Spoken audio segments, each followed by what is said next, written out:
Salam Bapak Ibu, saudara-saudara kekasih dalam nama Tuhan kita, Tuhan Yesus Kristus. Dan selamat bertemu kembali di YouTube saya, Pendeta Rudolf H. Pasaribu Channel. Dengan dan lewat channel ini saya komit untuk senantiasa menyebarkan pengajaran firman Tuhan. Karena saya percaya berlandaskan Yesaya pasal 55 ayat 11, bahwa firman Tuhan yang saya dan Bapak Ibu saudara-saudara semuanya juga ikut sebar lewat apapun, termasuk lewat video ini, tidak akan kembali dengan sia-sia, tetapi akan bekerja sendiri lewat kuasa dan berkat urapan Roh Kudus.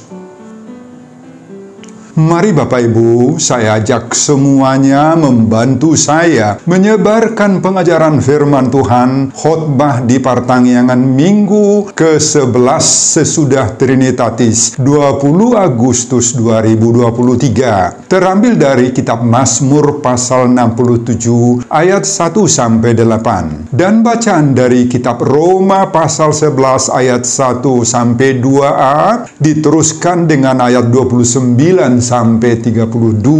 Diikat oleh topik atau tema bangsa-bangsa bersyukur atas kemurahan Allah. Dalam bahasa Batak Toba dituliskan, akka bangso maka mauliatehon asini roha ni debata. Saya baca untuk kita, simaklah pembacaan firman Tuhan berikut ini. Judul Mazmur pasal 67 ayat 1-8 adalah nyanyian syukur karena segala berkat Allah.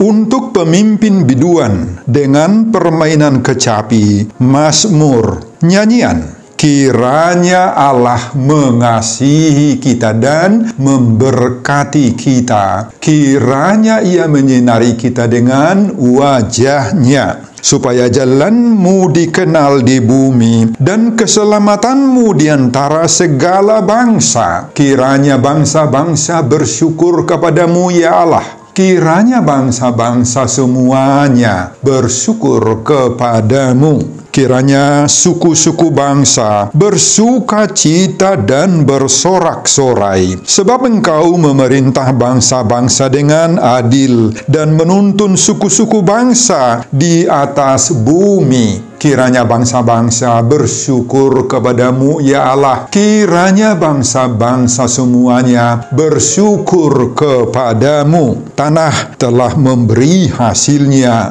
Allah kita memberkati kita. Allah memberkati kita. Kiranya segala ujung bumi takut akan Dia. Bapak, Ibu, dan saudara-saudara, demikianlah nats khotbah kita di pertanggihan minggu ke-11 sesudah Trinitatis 20 Agustus 2023. Dihubungkan dengan topik atau tema minggu bangsa-bangsa bersyukur atas kemurahan Allah. Saudara, Mazmur 67 ini merupakan nyanyian pujian yang dinyanyikan bangsa Israel dalam ibadat Bait Suci di Yerusalem, sebagaimana ayat 1 khotbah ini. Nyanyian syukur ini dinyanyikan sebagai ungkapan syukur dan mengingatkan kembali bangsa Israel akan berbagai-bagai berkat pemeliharaan Allah dalam hidup mereka, terutama pembebasan yang dilakukan oleh Allah dari Mesir.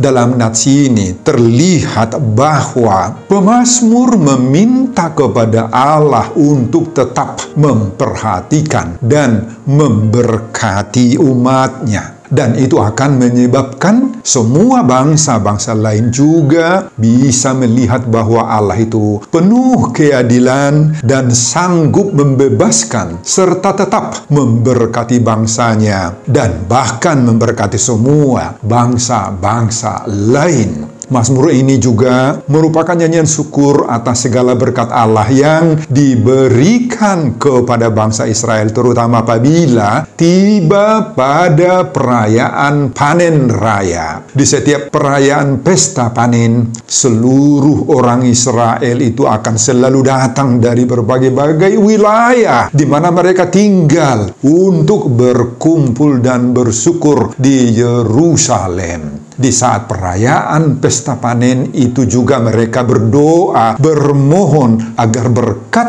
yang mereka terima itu juga bukan saja berdampak bagi diri mereka sendiri, tetapi juga akan berdampak yang lebih besar bagi bangsa-bangsa lain di sekitar mereka. Hal itu mengingatkan mereka akan pesan Tuhan pada saat pemanggilan Abraham untuk menjadi berkat bagi segala kaum di bumi. Sebagaimana itu kita temukan pada Kejadian pasal 12 ayat 3. Saudara, mari kita dalami Mazmur 67 ini. Pada ayat 1, pemazmur menyebut bahwa Mazmur ini jelas merupakan nyanyian syukur yang disertai atau diiringi dengan alat-alat musik, seperti ada permainan kecapi. Nah, ini memberi kesan bagi kita bahwa Tuhan menghendaki agar dalam ibadah itu selalu ada nyanyian diiringi dengan permainan alat-alat musik yang dikenal jemaat itu.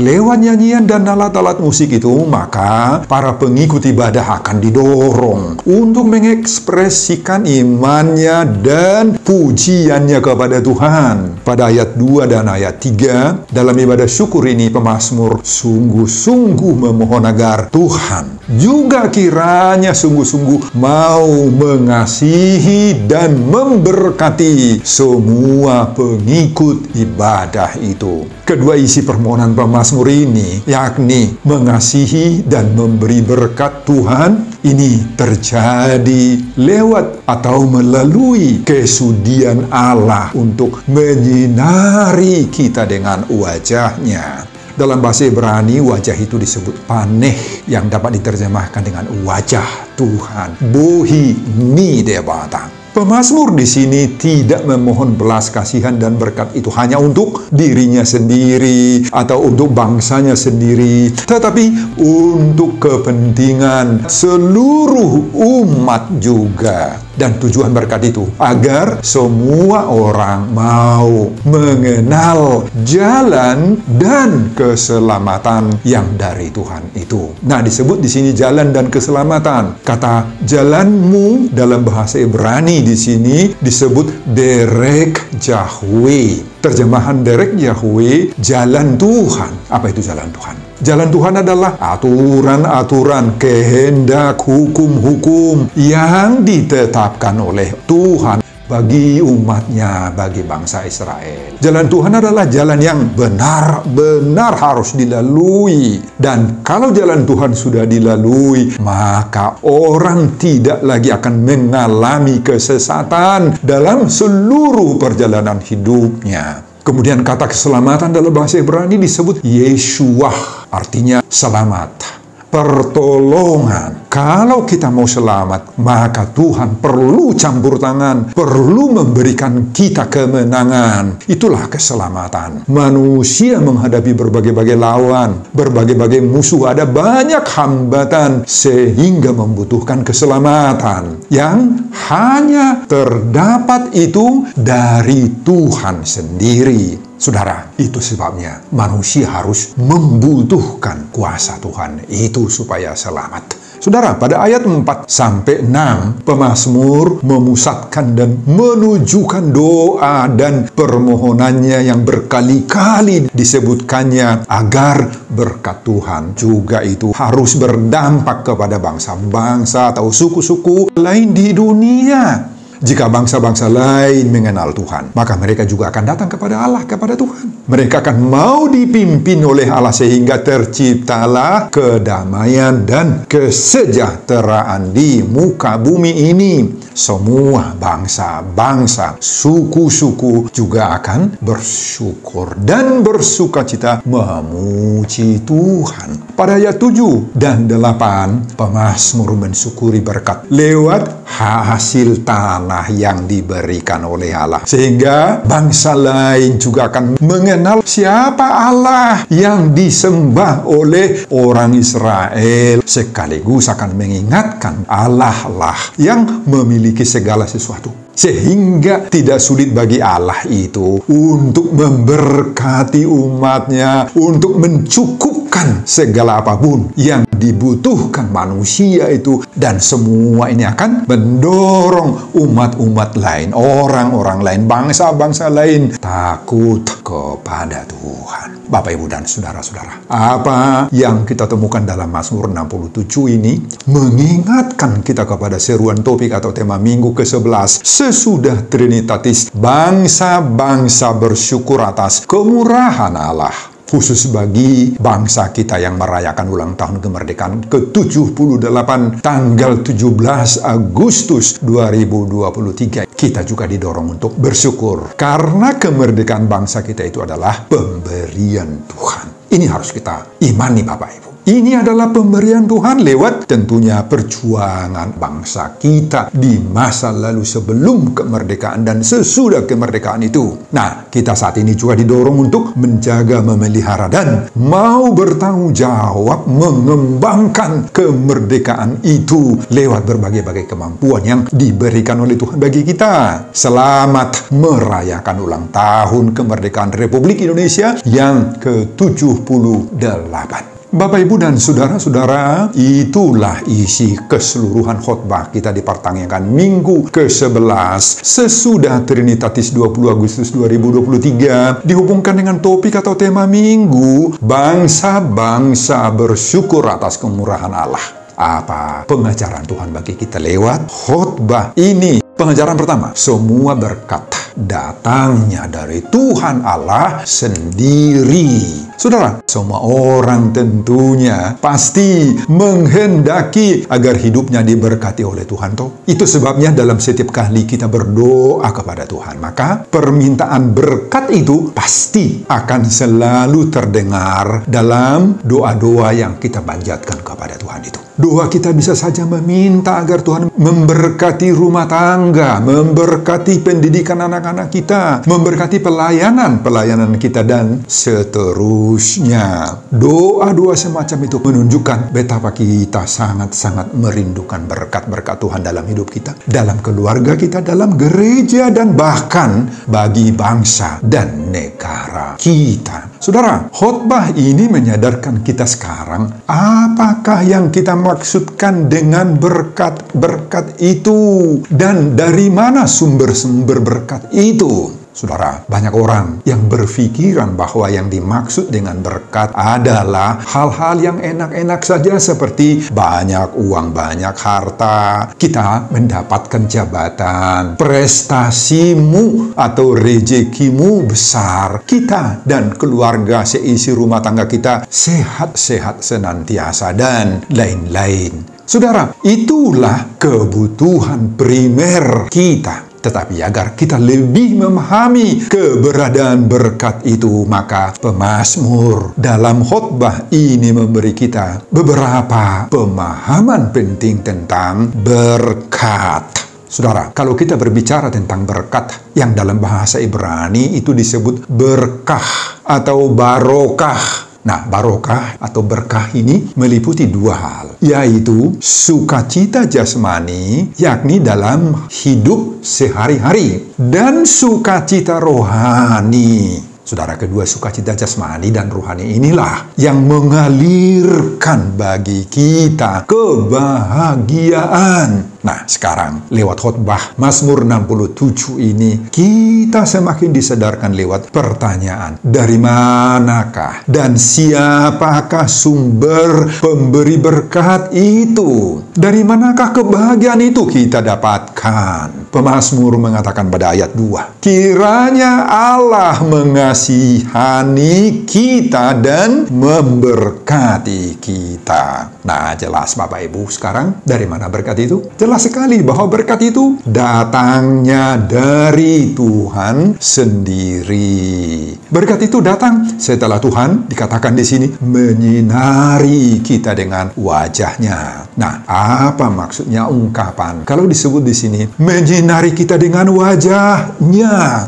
Saudara, sinar dari wajah Tuhan di sini menggambarkan kuasa, kekuatan, dan kemahaperkasaan atau kemahaajaiban dari Allah itu memberi kita tanda kutip terang. Terang itu mengandung sukacita, kebahagiaan, atau berkat-berkat yang melimpah. Pemazmur memastikan di sini, Bapak Ibu, bahwa apapun yang kita upayakan mencari berkat, tetapi wajah Tuhan tidak menyinari kita, maka semuanya usaha-usaha kita mendapatkan berkat itu akan gagal terus. Tidak berarti berkat itu datang sendiri, datang tanpa ada usaha kita, tanpa ada kegiatan kita, tanpa bekerja, hanya nunggu-nunggu saja. Oh, tidak seperti itu. Dengan menunggu berkat Tuhan untuk menyinari kita dengan wajahnya, maka kita harus melakukan segala hal yang bisa kita lakukan. Sinar dari wajah Tuhan menggambarkan keterlibatan dan campur tangan Tuhan dalam setiap usaha kita yang kita jalankan mendapatkan berbagai-bagai berkat. Dengan mengandalkan wajah Tuhan yang menyinari kita dengan berkatnya, maka kita diingatkan saat ini untuk tidak pernah mencari berkat dengan cara-cara duniawi yang bertentangan dengan kehendak Allah, yang menggelapkan cahaya sinar Allah bagi kita. Jangan pernah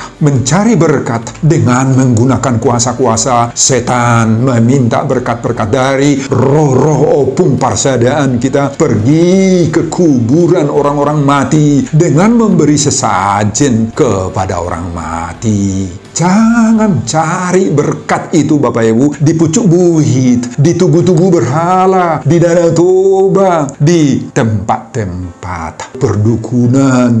Jangan cari berkat-berkat itu lewat benda-benda pusaka peninggalan orang-orang yang meninggal, opung-opung kita dahulu. Jangan cari, Bapak Ibu, di sana. Tegaslah sekarang, hanya Allah lah satu-satunya sumber berkat dalam hidup kita. Amin, Bapak Ibu dan saudara-saudara. Pengajaran yang kedua, setiap berkat yang diberi Tuhan mengandung tanggung jawab. Saudara, ini harus kita tahu dan kita sadari ini, bahwa setiap berkat yang kita terima itu selalu berjalan bersamaan dengan tanggung jawab.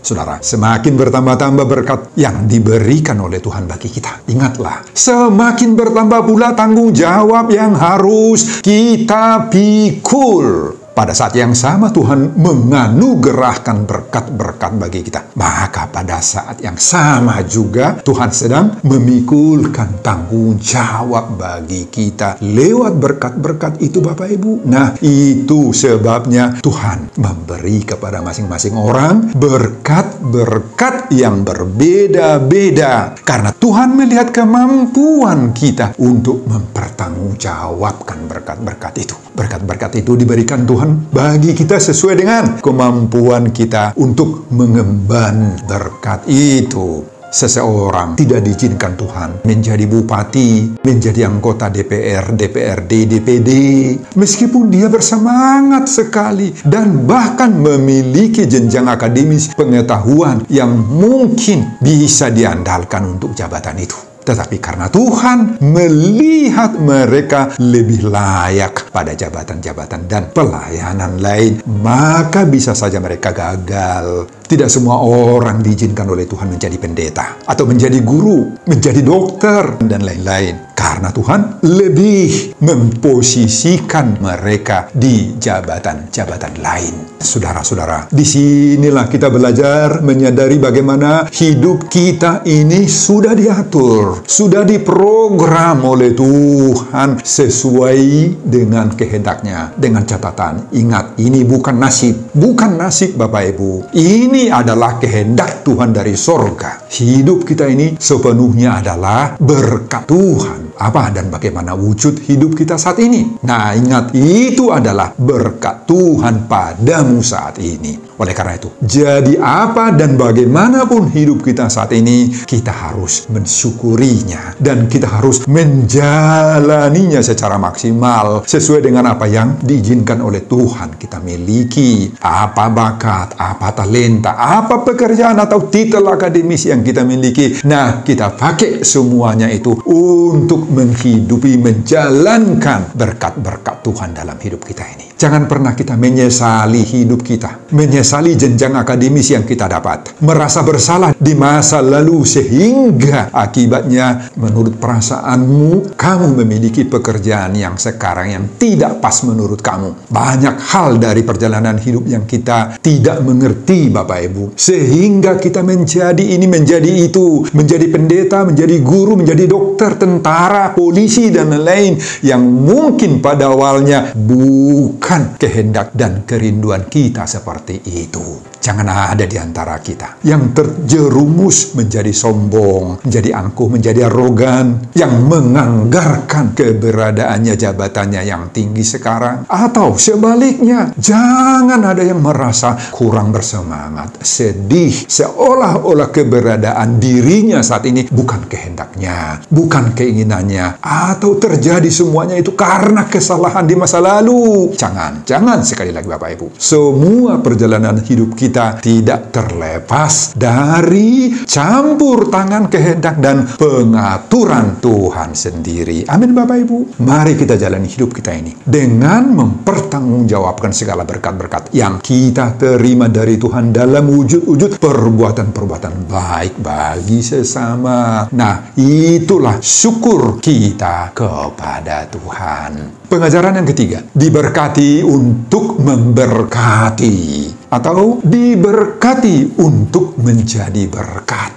Saudara, pemazmur dalam ayat 3-6 menegaskan bahwa ketika mereka diberkati oleh Allah, maka mereka tidak menikmati berkat itu hanya untuk diri mereka sendiri saja, melainkan mereka membagi berkat itu kepada orang-orang lain. Pemazmur menyatakan bahwa berkat-berkat yang diterima tidak boleh berhenti hanya untuk diri kita sendiri, tetapi harus di-share kepada orang-orang lain di luar diri kita. Apa berkat-berkat yang didapat oleh bangsa Israel itu? Nah, pada ayat 7 disebutkan tanah telah memberi hasilnya. Allah kita memberkati kita. Saudara, tanah di sini menggambarkan segala sesuatu yang kita kerjakan, yang menghasilkan sukacita, kebahagiaan, dan berkat-berkat bagi kita. Semua itu terjadi karena kebaikan Tuhan, sehingga tanah telah memberi hasilnya bagi kita. Hasil tanah atau hasil panen yang boleh mereka terima sebagai berkat Tuhan harus menjadi kesaksian bagi bangsa-bangsa lain juga. Jadi pemazmur mengajak semua pembaca, pendengarnya, bahkan mengajak kita sekarang Bapak Ibu, agar ketika kita diberkati, maka kita juga harus memberkati.